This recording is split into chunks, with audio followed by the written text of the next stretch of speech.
Yay! Joe Zone, another week. New intro. Emmett put some actual work into that. So, Much appreciated, Emmett. He did a good job on that. So guys were sending pictures and stuff, and that worked out pretty good. So another week, another set of adventures, I suppose, right, guys? Yes, it was. Adventures in life and adventures in collecting in some cases, and whatever. You got grape soda and chocolate donuts there, John? Just a grape soda. I don't have the Just a donuts. grape soda. But Cool. it just Nancy put it in the freezer for about 30 minutes, so it's good. Nice. Nice. Froze the grape right out of it. Cool. So, no guests this week. We're in a bit of a lull trying to still get a couple of things figured out from the show. We're waiting for one to start the Kickstarter, one to get back from Arkansas, one to get back to us, and then we've got to travel to a couple of them. So we're kind of 10 nuts on a small hiatus this week. I guess that's the way of putting it, because it just fell all wrong. So, but I know there's still tons to do, plenty to talk about. So, did you have anything specific, John, for this week? Just the usual. Yep. Well, there you go. I I'm guess. specifically specific.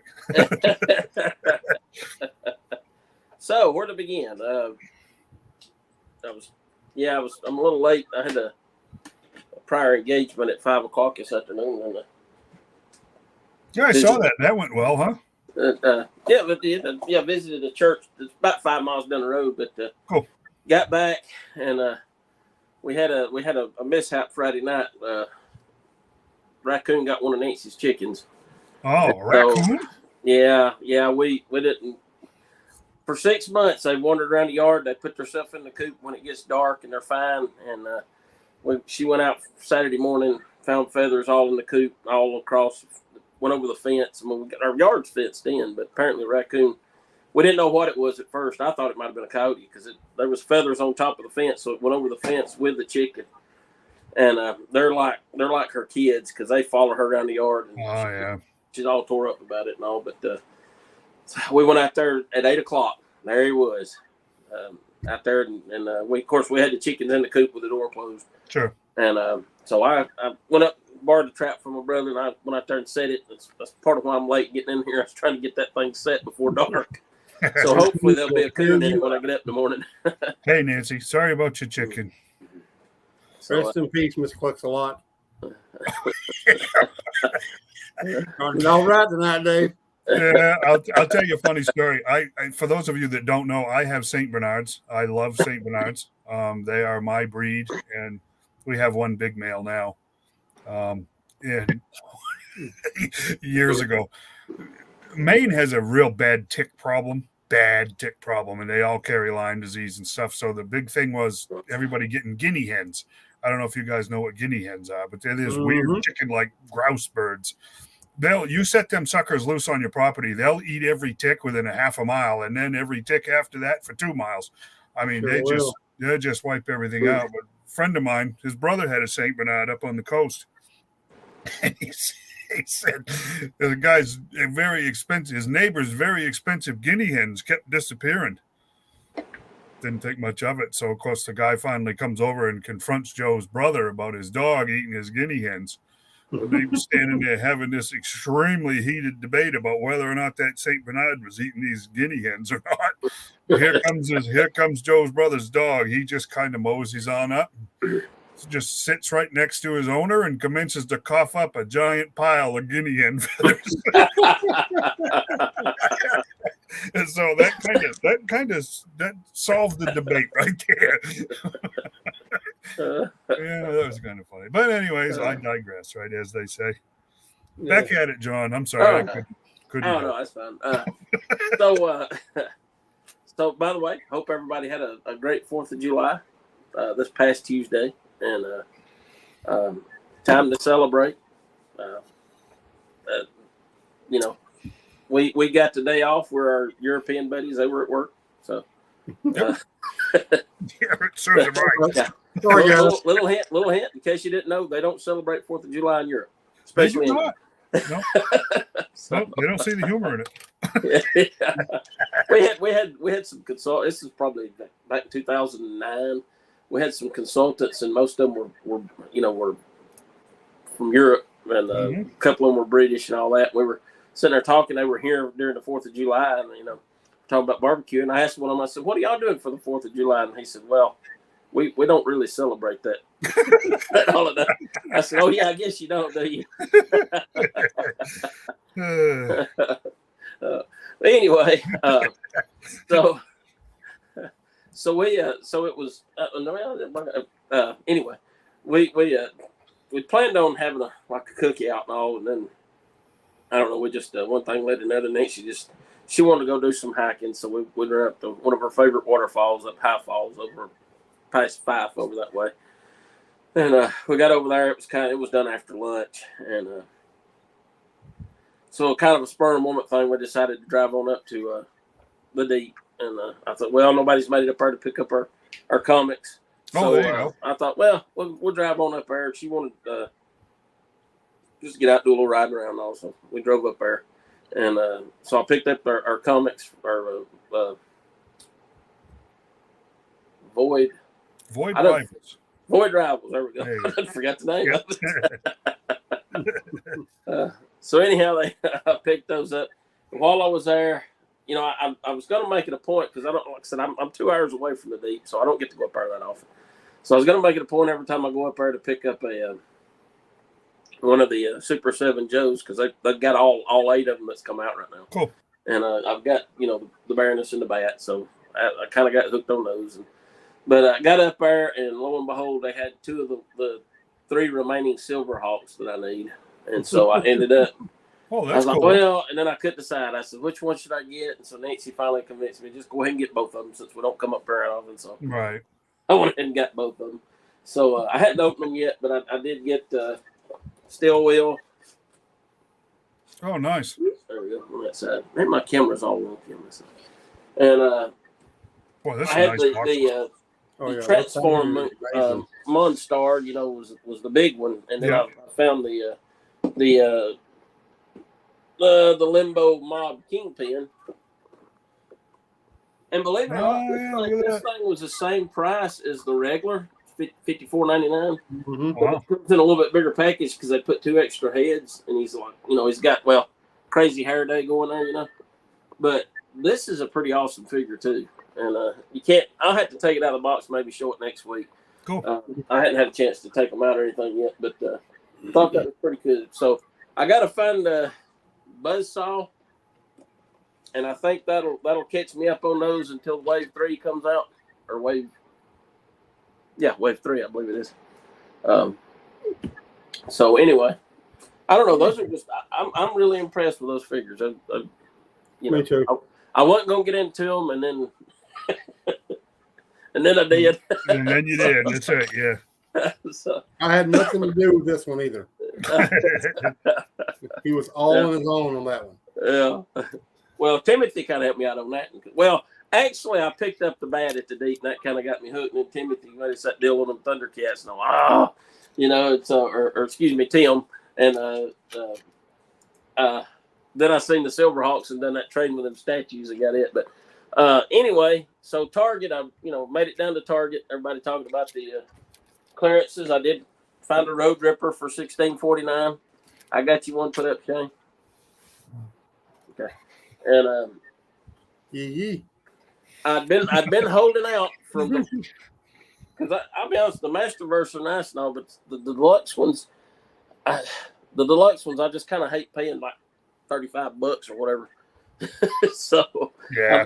I've been holding out, and finally I saw they had a bunch of them on clearance and all, but Too Bad had been out for a while, and I thought, well, why ain't that clearance did off? That was what I was waiting on. And so I picked it up and scanned it with my phone, and it showed $24.99, which it was regular for $32.99. Yeah. I thought, well, I'll do $24.99. That's like the price of a regular. And then when I got up there and rung it up on the register, rung up $16.49, just like the Road Ripper. Nice. So I'm glad I waited. I am looking for another Triclops. I got one Triclops, and I didn't really want to, but I paid retail for it.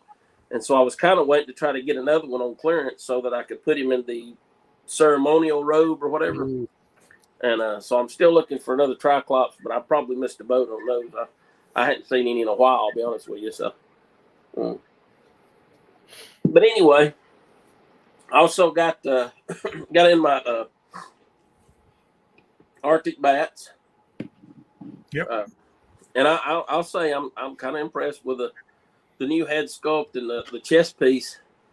I don't know if you can really tell. It's kind of like it's like a it's a Molly vest. Yeah. Yeah. What'd you call it? A poly vest? Molly vest. Okay. Yeah. And at first I was like, I don't know, but after I put it on it and got it all geared up, it's actually pretty cool. I don't know. I mean, they put the backpack, and I'd seen people post about that. The hand fits good in this one. The other two, the hand's loose. Mine won't stay. The saw, if they'd left that little nub off right there, then it would have fit down in there. Right. Yeah. And it won't stay. My peg hole won't stay. Yeah, and it's too loose to go in that peg hole. So I really don't know. Honestly, I don't know why they even included the backpack. Yeah, I don't know. But, if they weren't going to put a couple more accessories, now I can't get that thing to stay on. That's crazy. That's weird. Okay. So anyway, I was surprised because I got them from Hasbro Pulse, and they didn't limit these when they put them up for order. So I bought 3 just so I could display them kind of like this. Mm-hmm. And I hate this monitor. I move it. It seems like I should be moving in the opposite direction. I don't know why. Exactly. Yeah. It's just like I'm going this way, but it's going over there. But I just thought they were pretty cool. I do like the head sculpt on it. It's kind of something different. It is very different. Yeah. And like you're talking about, I guess you're probably going to talk about the Python back here in a little bit, but I mean, it's definitely a more modernized version of the bat. Yep. And it's kind of, I said I'm going to name this one Ash because he's got a chainsaw for a hand. You can't not, right? That's smart. Did you get that? That's smart, right? Sold only at S-Mart. That's right. Get your bat. That's right. I guess that stands for Snake Mart. I don't know. Yeah, that's right. Exactly. All right. So anyway, this week I have Toy Fair number 1. Oh, yay. Now, this is when they went into the actual, regular production. Right, monthly. And the figure for this one was the Toy Biz, her Bullseye. Bullseye, yep. And also I found an article here because I was I thought I was missing an issue between the spring special and the number 1, which come out in September of 97. I thought there was a summer special. I was missing it because I knew they'd done a She-Hulk and a Fantastic Four outfit. Mm-hmm. But I got to looking, and actually some of the Toy Biz action figures that sold at the store, there was a mail-in slip inside of those to subscribe to Toy Fair, and if you subscribe to it, that's how you got the She-Hulk figure. So there was not. Okay. So there was not an issue between the spring and the issue 1. So they done the fall, the winter special, then the spring special, and then they went right into the regular series. So I'm going to take a moment, go back, retro, and do the Wayne's World again. They liked your intro. Now get lost. Good job, man. What's going on? Okay, go upstairs. Then you hold it. No, get that off my motor charge. Get out. So I'm going to tell you, it just amazes me as I read these letters in these old Toy Fairs. Man, I'm glad we don't have the issues that they had back in those days. I said that with sarcasm. You find out that everything that people complain about on the internet, before they had the internet, they used to write in Toy Fair.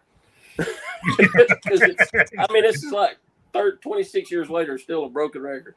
So I got a couple of letters I wanted to share here out of this one. That's actually, see if any of this sounds familiar to you. This one's from a guy named Nathan. He said, Wizard Toy Guys, here's a thought. Do you think toy collectors would buy your magazine if you didn't give free figures away? And if you're going to do them, don't give us crap like Molten Man, which I named the worst exclusive figure of the year on my webpage. That's back when people get that webpage. Oh. Wow. Your price guides are going to kill collecting. If that was today, it'd be Glenda would be on his Facebook. What was Yeah, his right. name again? What's that? What was his name again? The guy that wrote the letter, Yeah. Nathan is his guy's name. Where? That's Viper Island in disguise. Yeah. His email at the time was sheep@one.net. Oh, there you go. Cheap. So, All right. okay. Anyway, he says your price guides. No, I love this part. Your price guides are gonna kill collecting. If kids are going to buy a toy from a dealer or try and sell one using your prices, replace Toy Fair price guide with eBay now. Exactly. They'll be burned. Drop the price guide. It will only make toys harder to find, and then it will kill the whole idea of collecting. Here we are 26 years later, people still collecting and still complaining about the same thing. Yeah. You will kill the toy business. You diss the toy companies all the time. You're not businesslike, and you treat everything like it's a game. Down with Wizard. No real collectors I know would be caught dead with your mag in their shops. John, you're not a real collector. Oh man, it was So an epic job. they replaced letters with Facebook pages and Yeah, right. things Yeah, that- right. So that Toy Fair's response to this guy was, "Gee, we hope people would still buy the mag because those figures ain't exactly free. They cost $8." He's got a point there. I mean, they do charge $8 for it. And we don't think we're going to kill the toy business. Actually, the price guide is one of the most popular parts of the magazine, and the toy companies rather like our sense of humor. Scan down this column a bit and see if you don't believe us. You see, toys might be a business, but it's a business based on fun. So we're going to have some fun with it. We're not going to treat every last thing that comes down the pike like it's drop dead serious. Right. In fact, we're going to treat some things like it's all a game. Because you know what? These are toys, and you can play games with them if you want. Oh, and by the way, by the by, on the strict business side, we're doing okay too. Orders were higher for the second Toy Fair special than the first, and they're higher yet for the issue you're now holding in your hands. So there must be a few shops out there that'll be caught very much alive with our mag. So, it just amazes me to go back and read these articles and these letters. It is the same thing as what we're seeing on Facebook today. Exact same thing. Great point. Same stuff. Okay, letter number 2. It's a short letter. But exactly what's the most thing people complain about today? Okay, I guess I right. I mean, Skull, Pete, depends on the line. Let me just read the letter. Yeah. Oh my God, my nose itching. I guess somebody's coming to see me. It says, "Dear Toy Fair." Now remember, the second issue had Kitty Pryde was the figure for the magazine. I know the Kitty Pryde toy is just a repaint of the famous couple's Mary Jane figure. Why don't you just come right out and say it? You can take your unique crafted repaint and shove it. There you go. There you go. Everybody's all these repaints. They've always been around. There's nothing new. Nothing new. Yep. So actually, their response is, technically speaking, it's a repaint of Spider-Woman, which was also repainted as a famous couple's Mary Jane, classic Spider-Woman, and Invisible Woman, and probably some other figures too. There you go. Which was true. They were all repaint. The bottom line is that Kitty Pryde is a bona fide Toy Biz produced action figure, and we think it, along with other action figures we make available through our toy offers, look pretty darn swell. And hey, it's either a repainted Kitty Pryde in your collection or none at all. If you like them, order them. More power to you. If you don't, then don't. Nobody's going to twist your arm. Right. Hey, must be time for some love about now, and that's where we're going to go into the next letter. But he's got a point. Just like on Facebook, if you just scroll on by, you don't have to read it. If you complain, I mean, if the action figures are too expensive, you don't have to buy them. You know, it's just like it's the same story Yeah. over and over again. Nobody is forcing you to buy this stuff. Just Nope. I mean, last week we had a guy complaining because they was all exclusive and you couldn't get them. Right. We got people complaining because they're repaint. General release, right?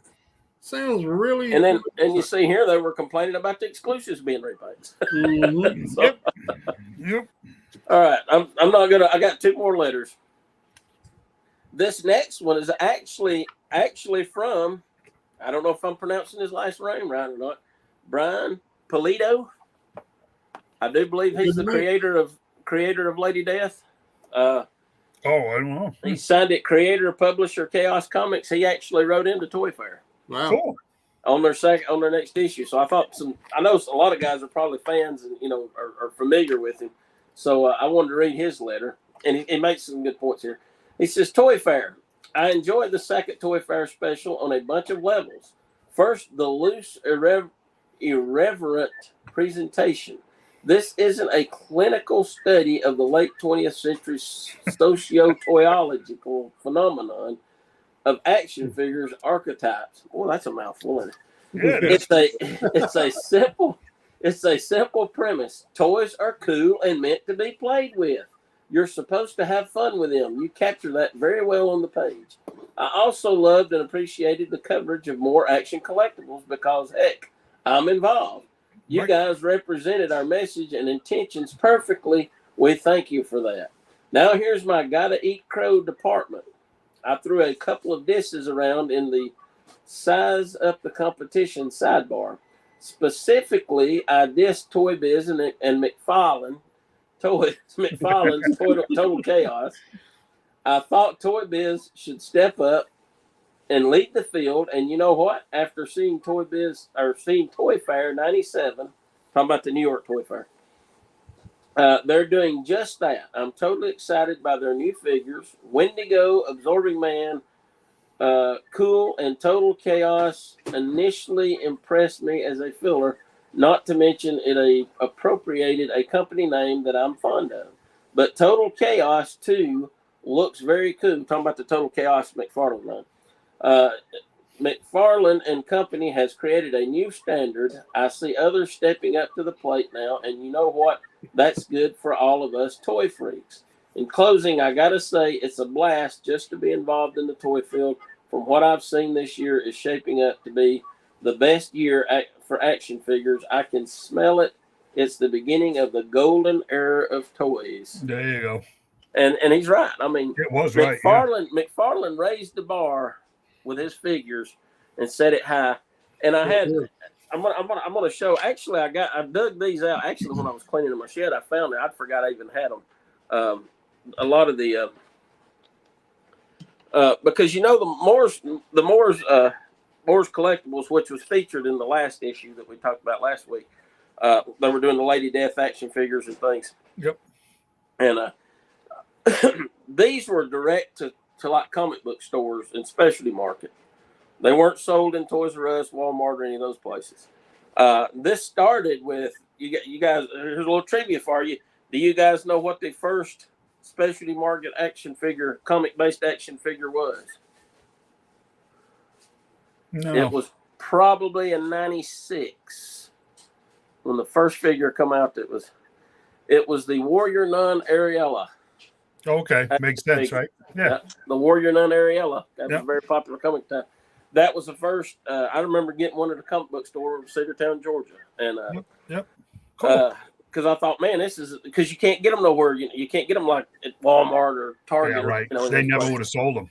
And, well, exactly, and obviously, as you can see, that's obviously why they made them specialty market, because they made them comic book accurate. There's no way, and that's what they said. There's no way they would give up the accuracy just to make them sellable in Toys R Us. And to tell you the truth, even if she and like Purgatory and like all that stuff Turner was doing then, if they didn't look like that because of the subject matter, they like Evil Ernie, and they were not going to see a big box store. It wasn't going to happen.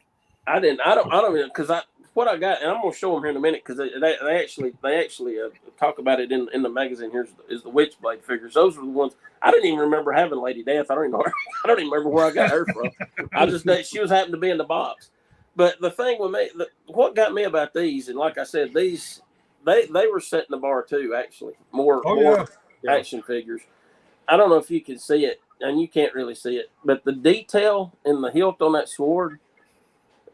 You can't. I mean, you can't really see it there. It's pretty impressive. But if you get one and look at it, I mean, it is amazing at the detail, the minor little detail, and that they put in these things. And what I loved about them, they come with a stand. Right. I think all action figures, it should be standard. They all come with a stand. That actually fits and works. The only thing I hate about it only had one peg. They need to have two so you can put both feet in them. That's my only gripe. But anyway. I got one more letter to read before we get too far. This is a pretty good one, and I'm assuming the email address for this person is marvelgirl@gmail.com. But the name is Kaki, Khaki, I guess. Khaki Earl, EARL. So either it may be a guy named Earl that wears khakis that identifies as a girl through his email. I don't know. I'm assuming Khaki is a girl's name and Earl's the last name. I don't know. No, anyway. Yeah, right. Anyway, so be the Earl of Viper Island. This person actually works at well, let me just read the letter. Okay. Said, Dear Toy Fair, I want to tell collectors everywhere why many people hate toy collectors like us. Yes, we are hated, and I ought to know I work in a toy store. I didn't start this job because I collected toys. That came later. But most toy store employees hate their job because of crazed collectors. I think about Target employees when I read this. Yep. But the hatred can end if you live by a few simple rules. And I give what those rules are. Number 1, don't stalk toy store employees. Don't ask them to buy things for you. They can lose their jobs. Mm-hmm. Number 2, don't think that a store is holding things in the back. They're not. Well, that's debatable. Right. They are now. Yeah. Number 3, if you see a child who wants a toy you already have, let them buy it.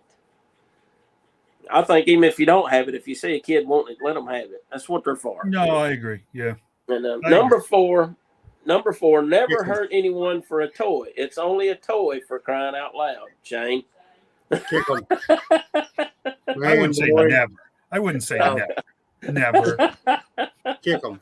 Okay. Kick them off. Number 5.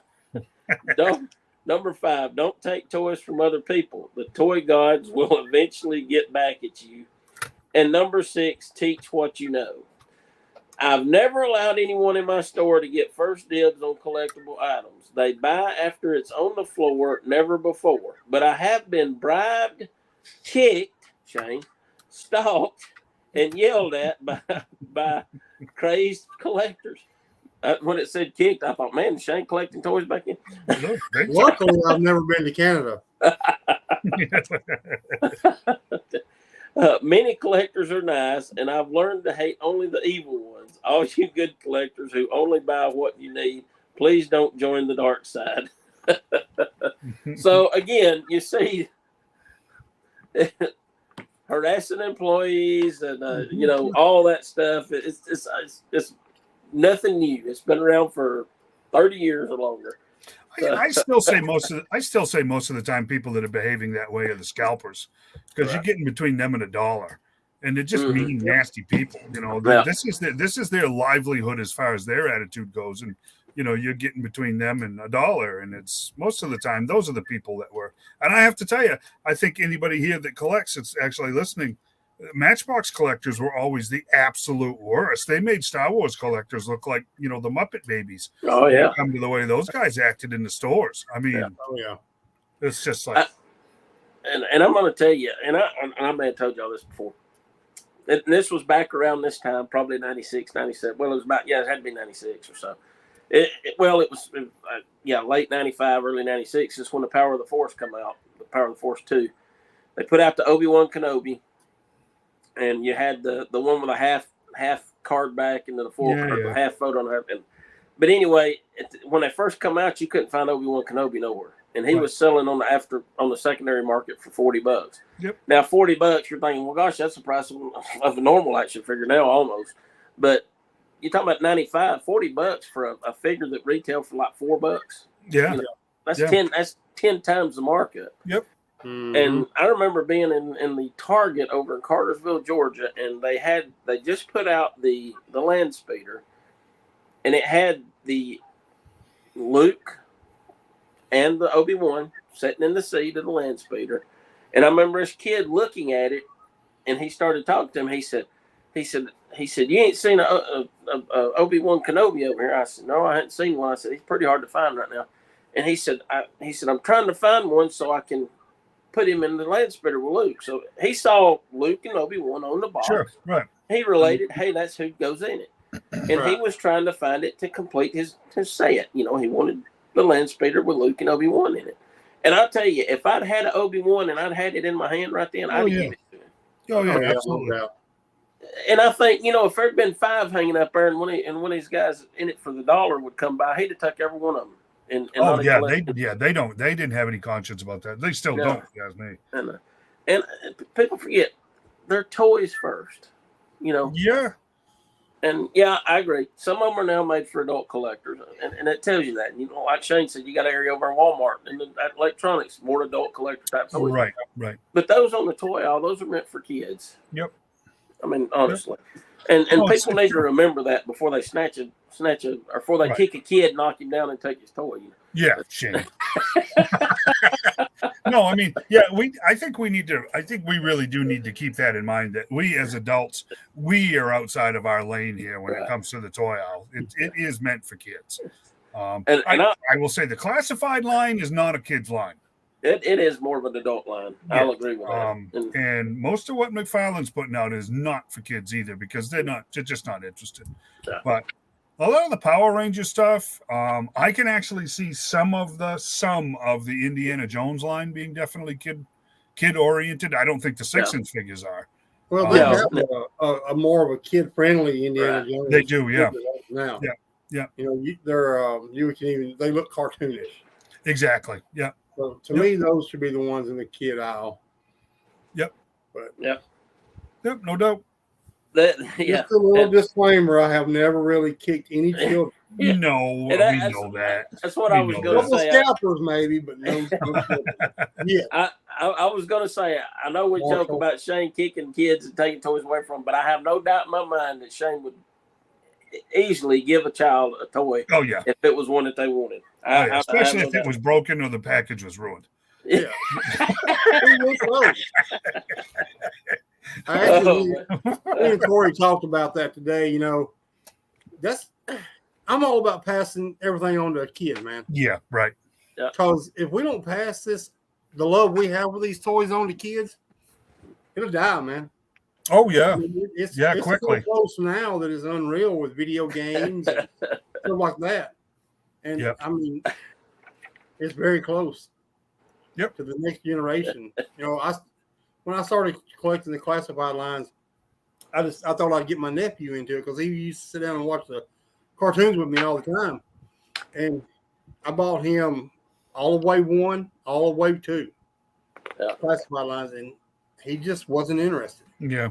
Yeah. He I know. loves to watch the cartoons, but Yep. as far as the toys go, Yep. he'd rather be playing Fortnite or Minecraft. And Yeah. I think a large part of that, because when Marshall first came here, we started watching He-Man, because the He-Man toy, the Origins figures were coming out, and I thought that might be something to be interested in. So we started watching He-Man, and sure enough, he likes playing with the toys and all.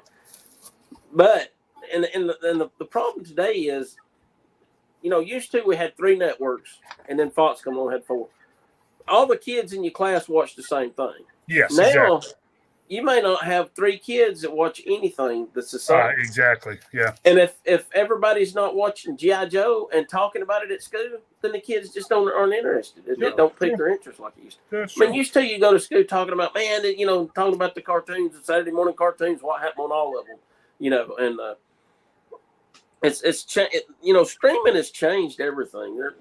There's so many shows. You hear people talking about shows I've never even heard of, but they're apparently popular if you have that streaming service. Yep. Like me, basically I've got Netflix and Hulu and Disney, and that's it. And you got people that's got Prime, you got people that's got HBO, and every one of them's got their own shows. And nobody watches the same thing anymore, so that makes it harder for toy companies to push their products because not everybody's seeing them. And I don't. That's just my theory anyway. I think the toy companies have already so overextended themselves. I think that they could easily go back. They could drop 75% of their lines, and actually become profitable if they focused on just a handful of lines. If you look at the toy aisles, it is ridiculous the properties that are being made, and it's just everything is just jammed up. Yeah. It's crazy. It's crazy. So I don't know. Well, I cannot find it. A couple more things here before I know I'm done probably going over my time here. I always like to do the top 10 hottest action figures and let you guys guess on them. Star Wars. Yeah. I'll tell you. So by this time, by September '97, Star Wars, the power. It was dominating everything. Yep. All 10 figures. All 10. Now you say, wait Harley Quinn there. You say that, but so Harley Quinn's number 9, but she's listed as Star Wars Power of the Force. Oh. And it says, visible only for a few brief moments during the scene inside Jabba the Hutt's palace in Return of the Jedi, the special edition. Harley can be seen twice dancing behind the female Greedo over her right shoulder, and then later walking arm in arm with Ree-Yees when Luke shows up and starts bad-mouthing Jabba. She joins the very crappy ASP-7 droid as the only 2 new footage action figures. So I guess apparently she was number 9 on the list, and everything else is Star Wars, so they just incorporated her. They just put her right in Star Wars anyway. That's it. But number 10 was the ASP-7 droid. Oh, what a horrible figure. Yeah, not much articulation though. No. Dengar come in at 8. Admiral Akbar at 7. It's a trap. Of course. I love the one where it shows him running to Delhi and he's hollering, "It's a wrap." You got Forlum up there by the bug spray. Bug boy. The Spirit of Obi-Wan stayed on the list. He dropped down to number 5. Yeah, there you go. Figuring Dan, which if y'all remember, it was like I think a Star Wars Insider exclusive. Yeah. The what band was that member. one? Figuring Dan, the band member. He come with. Oh yeah, that was a fan club exclusive. Yeah, you had to buy 5 of them. Yeah, to get the whole band. Yeah. Yep. The Leia on the indoor gear with a speeder. Yep. And then you had the Rebel Fleet Trooper.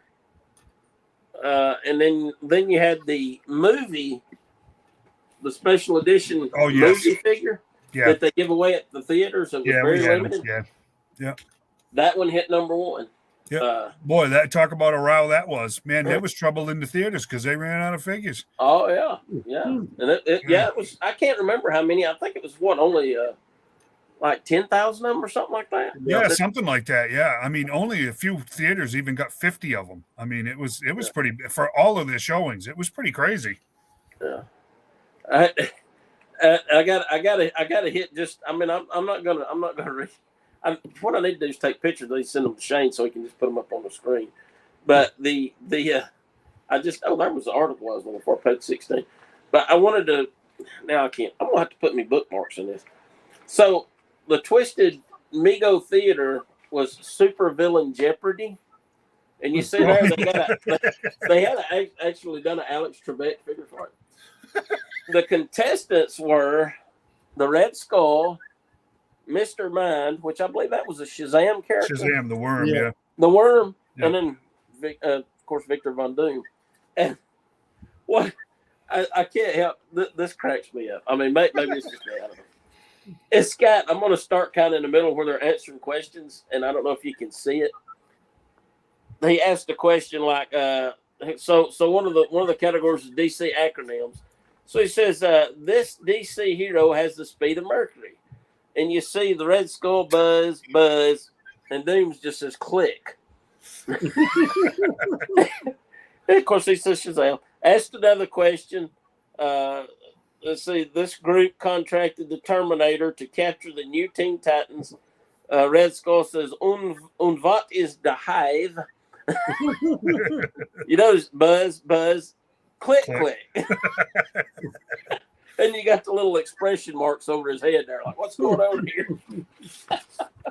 And you know what's funny? Because you read the comics with these characters, and then you think about them doing this. It cracks me up, I think. So it's got the science team often lends Superman a hand. Of course, the mind gets it with what is Star Labs. Doom's click. And so it proceeds. Someone has tampered with Doom's wires. Who dares to? What's this? A knife.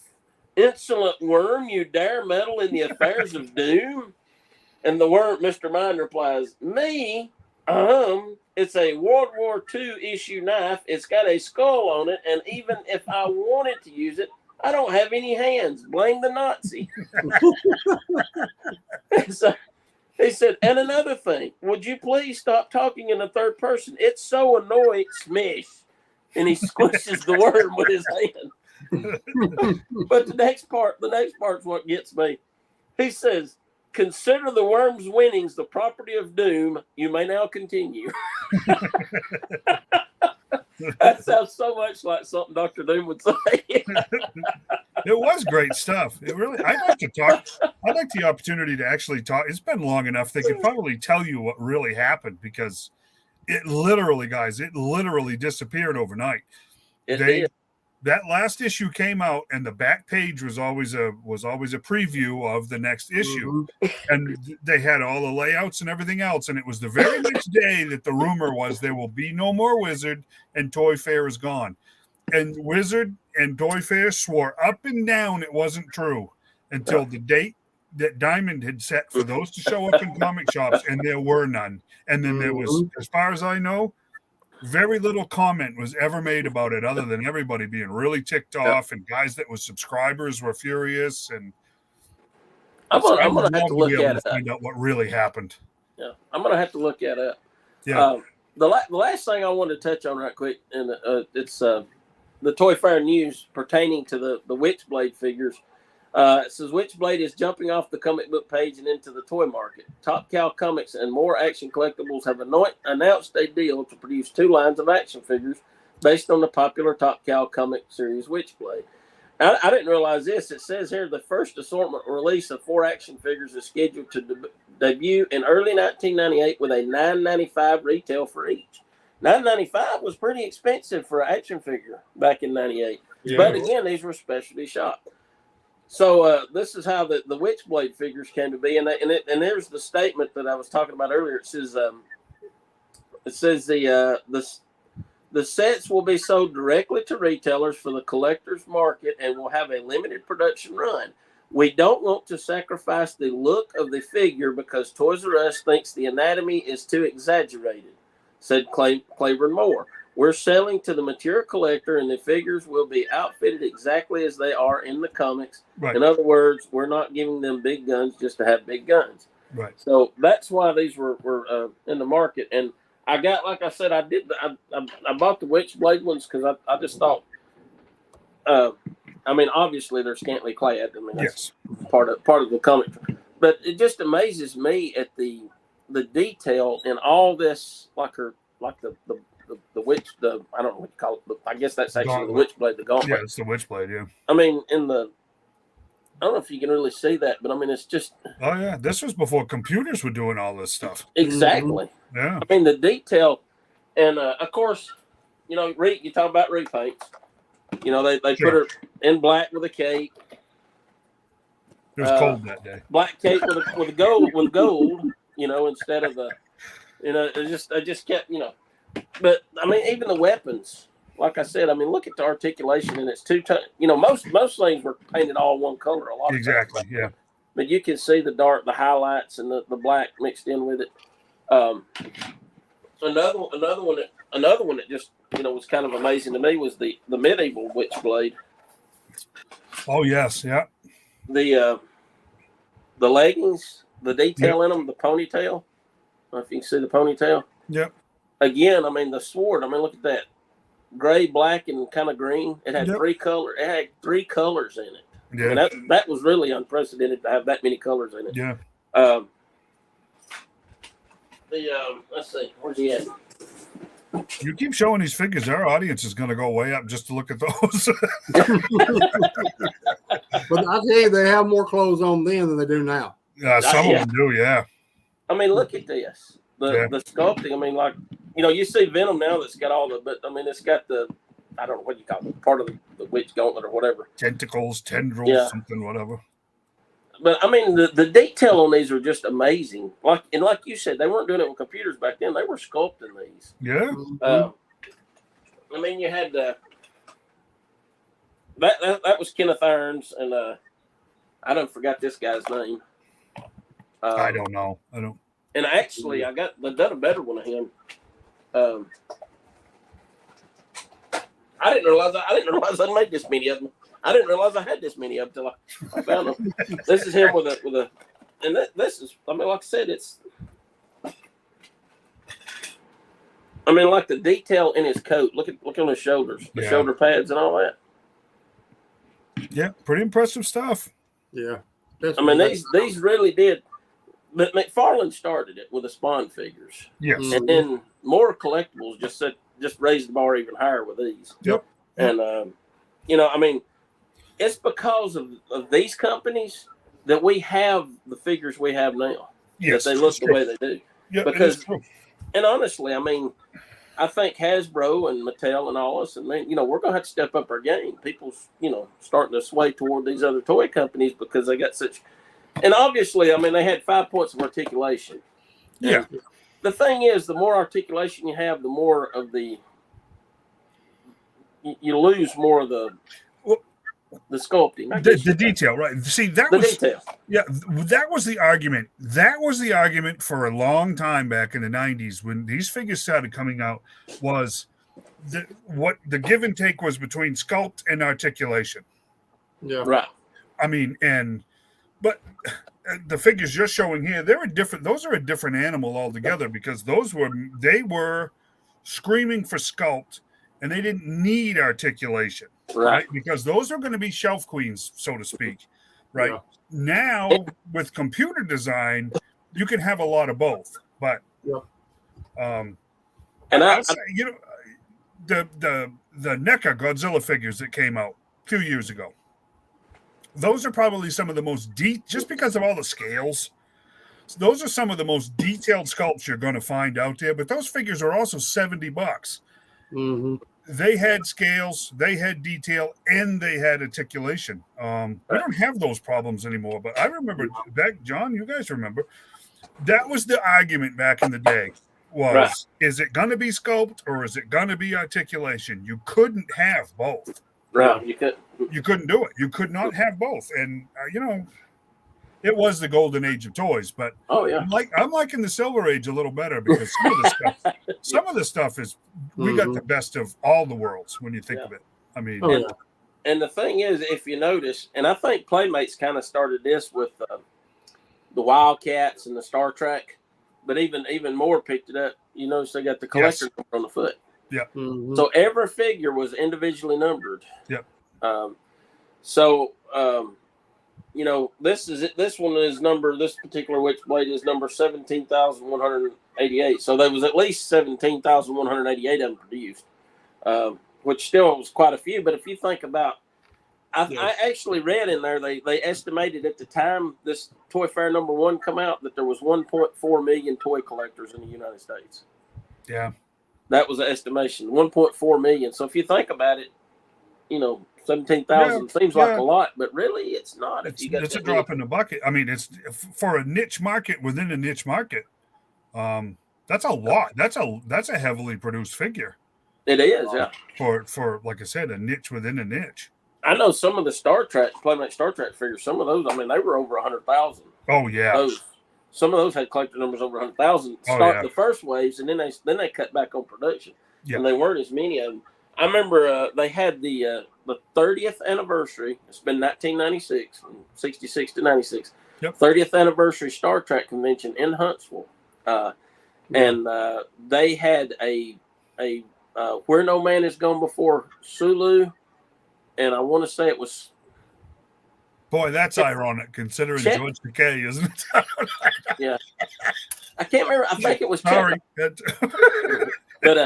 they were from the pilot episode where they didn't have the black collar that was all gold. Oh yes, okay. They done those two, and I actually got to talk to the president of Playmates. He was there. Oh, cool. And I talked to him about it, and he was telling me, because we got to look, and they were limited to 10,000 each of those two figures. You could only get them in Huntsville at the convention. They were selling them, and we went over there, and I bought like 5 sets of them. I can't remember. I don't even know what I ended up doing. I still got my one loose set. But I got to looking, and the numbers on it was like 12,000, 13,000. And so I asked him, I said, what's the deal? He's supposed to be limited to 10,000.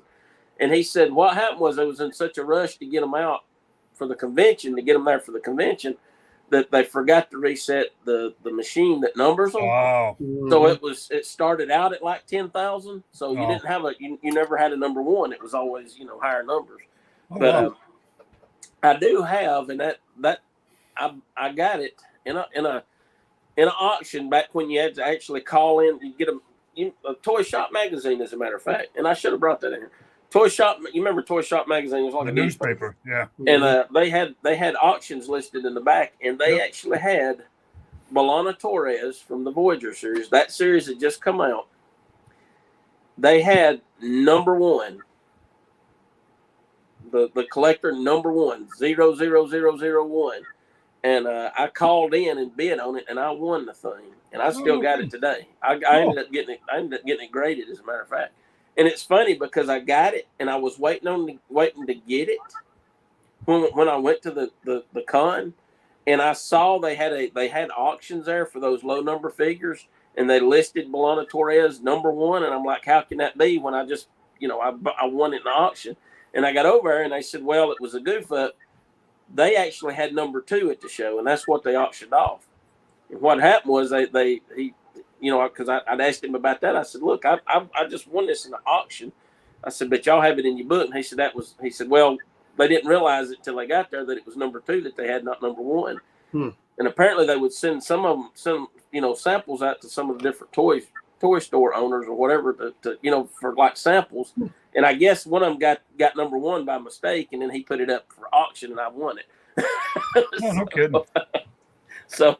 Because those low numbers, I mean, if you got some I remember back then, if you got some under 1,000, a lot of collectors would jump on it because they wanted the low numbers. Because even though the figure was exactly the same, they wanted the lowest numbers. And but yeah, they kind of, I think Playmates kind of started the collector number thing there for a while. And I know the Wildcat figures that they did based off the Wildcat comic series, those were collector numbered as well. And so Moore took that up. Actually, Lady Death. So they even had it on the Lady Death. That's number 2, 44,003 looks like. So there were 44,000 of those. So cool. Quite a few of them. But and I'm surprised. So that just tells me that the Star Trek and the Wildcats and these were, obviously these were sold in specialty stores. So yeah, obviously those were geared toward comic collectors and adult collectors. Right. Well, I mean, kids wouldn't care nothing about a collector number on them. Why? And I'm sure most of the Star Trek were sold to adults. Oh, yeah, easily, yes. I mean, you might have had like the Gorn or the Magatu or something that maybe a kid would want it, but other than impulse that, buy, But yeah, so anyway, that's just a look back down memory lane. I mean, it is just so funny to read these letters and all and see that people still complaining about the same thing today. Same old, right? Same stuff. I don't know. Different decade. You guys watching, give me some feedback. I mean, are y'all enjoying this, or am I just wasting everybody's time on this? And y'all let me know. And Because I've got 100 and something issues. So I mean, we can drag There's this no up. ways to go. So, no, I I mean, enjoy the blast from the past myself. Yeah. It is funny. It is kind of funny. I have to. I love Toy Fair magazine. I had all the specials that they did, and it was a great magazine. It really was a great magazine. It's just so humorous to see like big villains like Doctor Doom in a comical situation, but I know. But you know what? I'll end that on this. They couldn't do that magazine today. No, you're right. They couldn't. They couldn't do it. They couldn't do it. No one has a sense of humor anymore, which is a sign of narcissism. So that's enough of that. Yeah. When people lose their sense of humor, they're in big trouble. Yep, for sure. To me, life's not worth living if you don't have a sense of humor. Oh no, man! I got to tell you that I've laughed my way through some really ugly stuff because that was the only way you were going to get through it. I'm gonna tell you, and I'll still giggle when I read it. When you're reading about Moses out there at the burning bush, and God tells him to throw his rod down, and it turns into a snake. It says Moses fled from it. And I can just picture Moses throwing that thing down. Whoa, it's a snake, jumping up on a rock. I get cracked up every time. You can't tell me God don't have a sense of humor. But my favorite part's and then he says, now pick it up. And Moses was like, you want me to do what? Say what now? Come again? You want me to do what? Yeah, right. Yeah. Hey, face it. It had to be Moses. Indiana Jones couldn't let him out. Yeah, that's right. Yeah, that's right. He'd have never got past the staff. Cool. What are you doing, Shane? What's going on this week? Just a little news from the toy aisle. A little hunt today with Corey. He didn't fall this time. Good news. Nice. Happy to report that. He did survive the trip. Corey actually found a lot of stuff he was looking for, and some he wasn't. Yep. Y'all will see the pictures on the Facebook page if you look over there. Yep. Found a few things. I found a Kevin Nash NWO that Rick had been looking for. Picked it up for him. Bought a big giant 2-foot by 36-inch poster at Ollie's of the classified art. So check your Ollie's for that, guys. It's really nice. But got a few things I wanted to unbox for everybody. A few people enjoyed that, and so I'd just try it again. Speaking of Indiana Jones, I got Professor Indiana Jones provided to me through my good buddy Rick. But I'm going to open him up and see what we got and do a little my take on him. Box art, if y'all can see that, it shows you the figure on the side. I do like the boxes for these, which everybody knows I'm an inbox collector. Right. But I do open them and keep some out for myself to play with every now and again. Corey says, Shane made me buy stuff. I know how you feel, Corey. I do enjoy spending other people's money. Yeah, he does. Yeah, right. There you go. Much better than mine. Okay, I tell you talk about the box art. The classified. I mean, these newer ones. Yeah. I mean, I kind of like that. I mean, if you're going to be windowless, I mean, they're. Yeah. I agree. mean, that is a better looking art. It is. And even what I like about the new ones, the number side has the art on it. Right. Yeah. Right. Instead of just the number. Instead of those, yeah. But yeah, I'll say I'm kind of impressed, and I kind of hate to see them go now. I've kind of got used to them. But I don't know. I kind of hope maybe they take some of this and some of the window and kind of merge them together. And but who knows? We'll just have to wait and see, I guess. Yeah, but it is nice. I do enjoy that art. Let me get that comment. But first thing, I pull the figure out, Professor Indy, and he definitely looks like Charlie Chapman. Mm-hmm. He's kind of turned on turkey. Oh, that's no big deal. You got people watching saying, "What? Who?" Yeah, exactly. What? Right. Who? For those of you who don't know, That's almost too old for me. Yeah, We'll Buster go back Keaton, to that Daddy later. Eyebuckle. Right? but his neck is, he's got two joints here. He's got his head joint where it's supposed to go up and down. Then he's got at his bow tie, he's got a joint. Oh, really? Can y'all see that? Yeah. Really? Yeah, he's got a joint at his bow tie, and then he also has just his head joint. Wow. So That's pretty cool there. A double neck joint. Yeah, first time I've seen that. why would you need the figure to have to look down that far? I don't know. No, Unless to look he's at all the disappointed- Kind of strange. Unless he's disappointed in himself. Yeah. Oh, all right. Yeah. Had to be strange, right? I lost it again, guys. Anyway, on to the accessories. Belloc took another one from him. Yeah. Yeah. Let's see. This is. I'm gonna tear this open here. Of course, first thing you get is the shield. Good old Crusader shield, correct? I believe so. Okay, that's pretty nice. And you get a good old bone torch, which I wish we would have got a torch with the first Indiana Jones they released. Mm. But then you get a journal. There's a little journal. Overall, it's a decent figure, but that Charlie Chapman kind of threw me off real quick. His coat, you could probably take it off if you took the arms off. It'll just be in his vest. You can see there. Mm-hmm. Not one of my favorite of the Indiana series, but it's okay. Got that one. And I got one more to take a look at real quick. He's kind of loose. His joints are kind of loose, though, for real.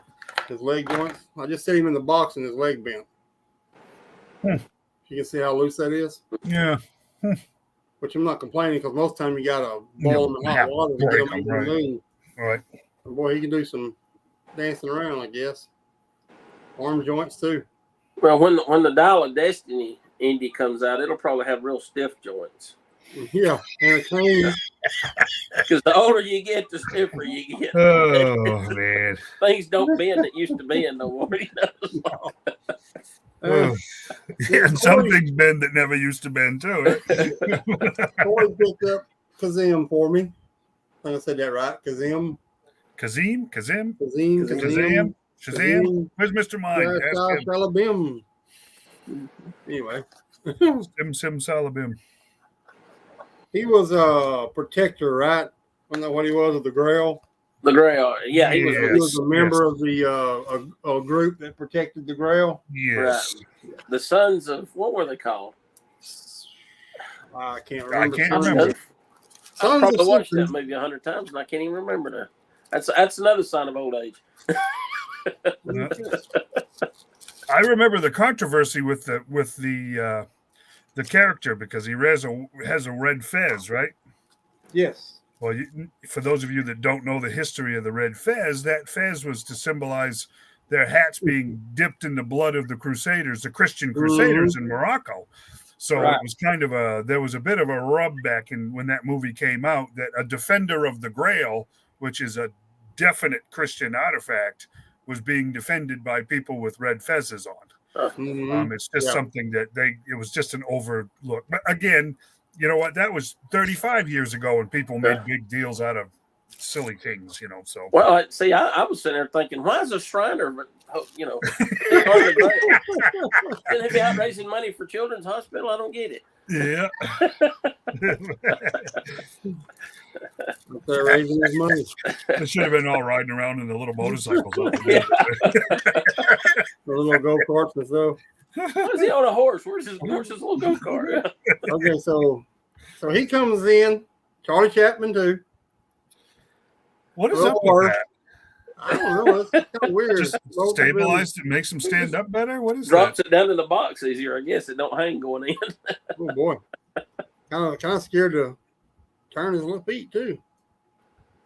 No, he wasn't a Templar Knight. No. There's a comment there. The Templars are a different thing altogether. Yeah. They were knights originally commissioned by the Catholic Church. Yeah, his ankle joints are very stiff, and I'm about ready to twist them. Y'all see me throw something, it means I broke it. Anyway, like you said, he's got his little red hat on. Yep.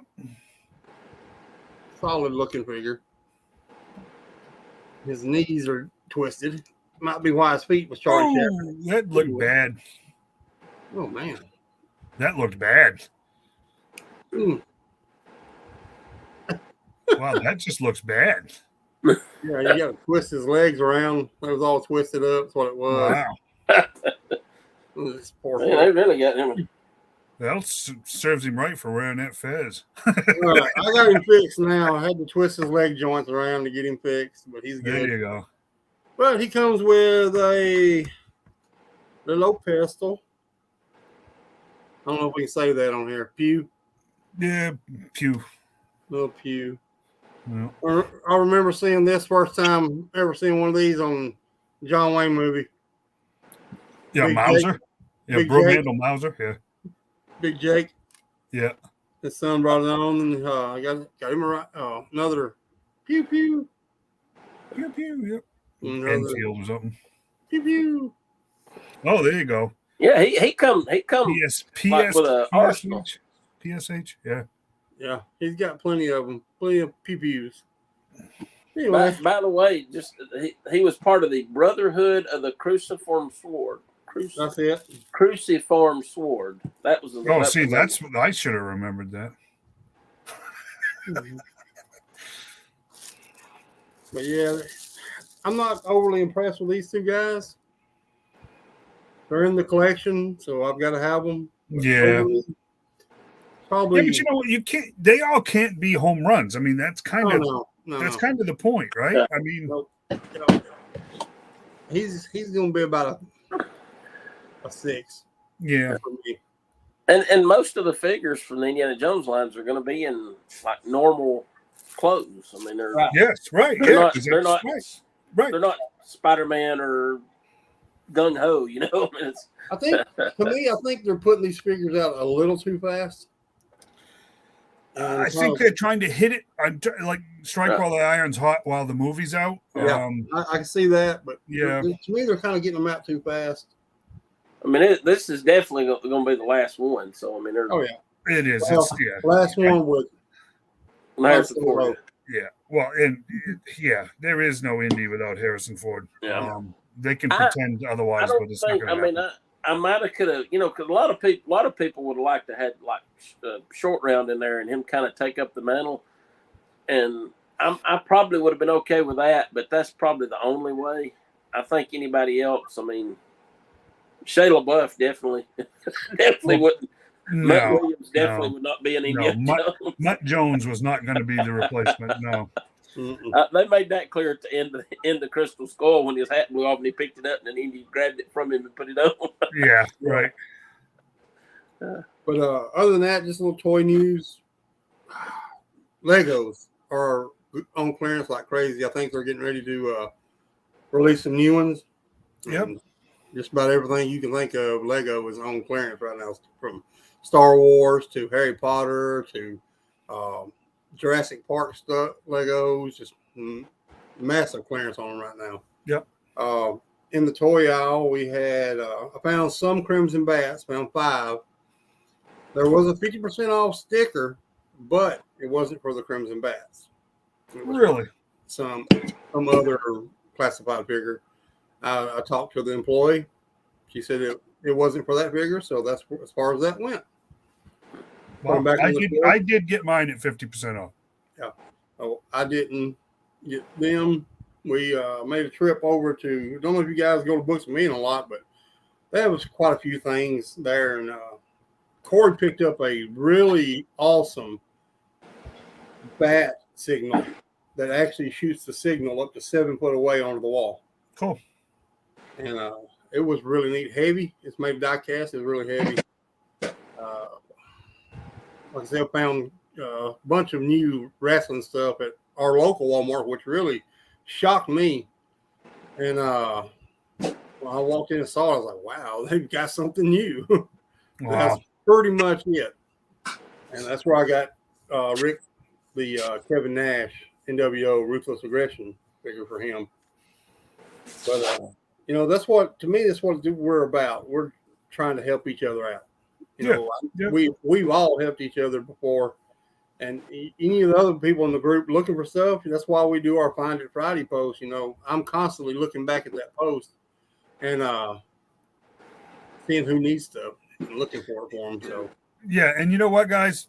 Pictures. If you're going to post in there, give us a picture, because a lot of us don't collect all of these lines. And if you throw us a name, it's just not going to stick. But if we've got pictures, we can go back into that, you know, and make a quick scan. That's a big deal. That's a good thing. A lot of things with me is I see more of a photogenic stuff. Yes, right. If I see something and then I see it again, I'm like, oh, someone's looking for that, and I can find it for them.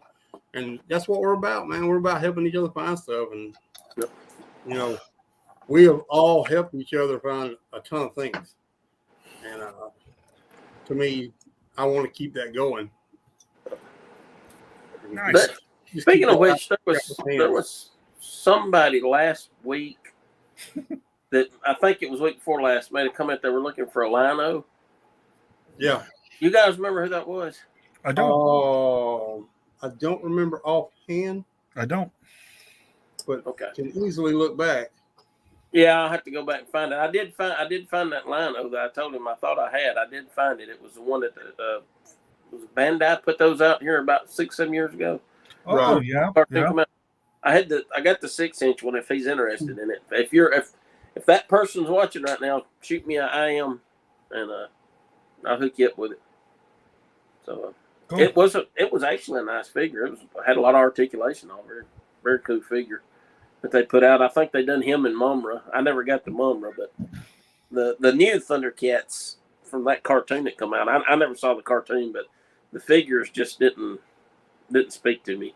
Yeah, I mean, they didn't have the look, you know, like the original. So I'm trying to find that right now. But who? Oh, okay. Nancy done found it. How about that? Who was it? It was where's that? I can't see it. You know I'm blind. Oh. I'm still looking. Oh, okay. Yeah, Whit Sharpton. Okay. 6 days ago. Yeah, I'll have to contact him then. Thank you. Yeah. Thank so you, anyway, yeah, I found that for him, and I knew I had one stuck somewhere. Nice. But yes, cool. Very cool. Yeah, it's just a few things they're knocking down, getting ready for stuff. Some Joes are on clearance. Some Star Wars stuff was on clearance also. Ton of stuff. Pretty much all I can remember.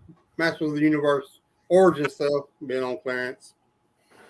And yeah, I mean, just getting ready for the new stuff coming out. A lot of stuff dropping the 11th of July. Most of your new Joes are going to hit then in stores. I mean, they're clearing out Jurassic Park stuff. They're clearing out a lot of stuff at Target. Mm-hmm.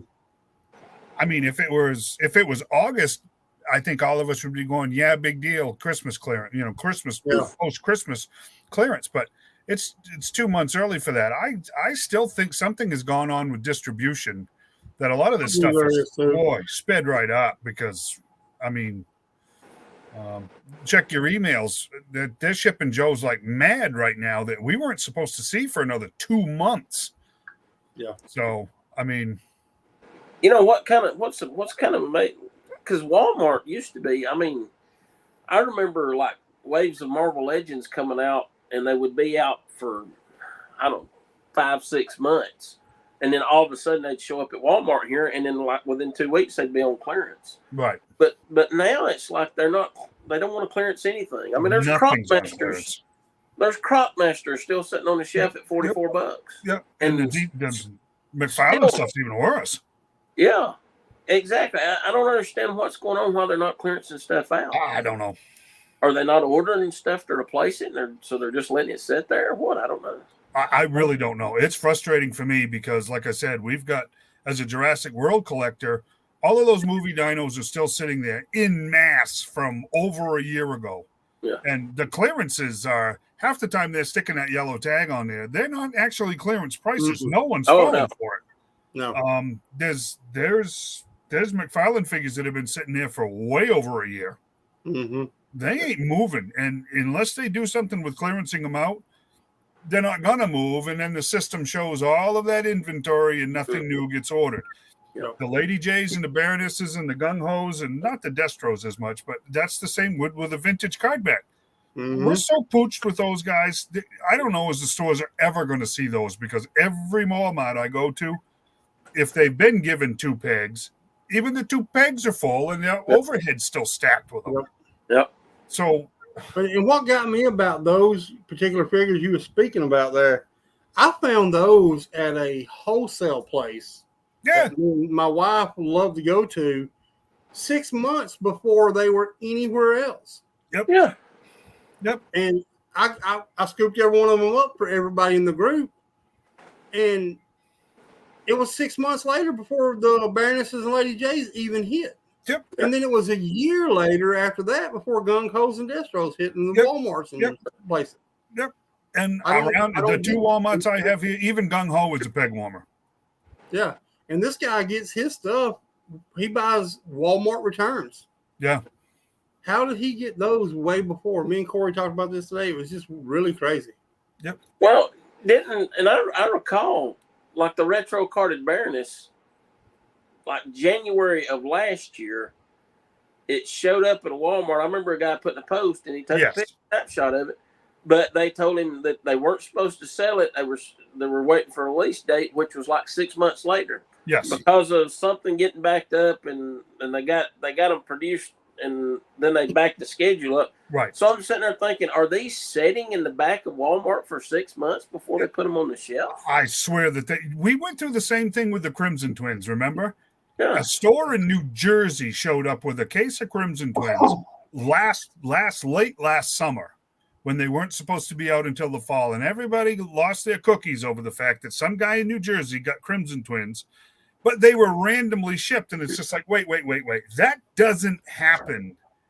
How can that happen if these things are all in mass or supposedly still in the pipeline? A random case of figures that are not supposed to be in production yet do not show up at a random store in New Jersey unless they've been produced and are sitting somewhere. Yeah, it doesn't make sense. I wonder if it's not if Walmart's not using some kind of FIFO system, and that's why the Snake Eyes movie figures held things up so much because they weren't selling, and so that's why now all of a sudden we're getting waves with Zorana and Spirit and Storm Shadow that was a year ago. I mean, And I still wonder if this isn't going to happen with Target with the Python Patrol stuff. I still wonder if we're not going to 6 months from now, if we're not going to get mired with the original Python Patrol releases again. Yeah.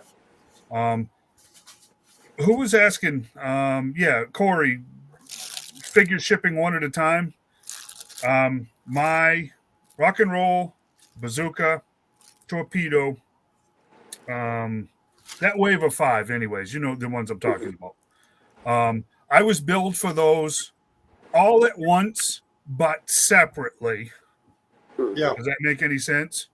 I got 5 separate emails telling me, and I looked at the bank record. Sure enough, 5 separate charges.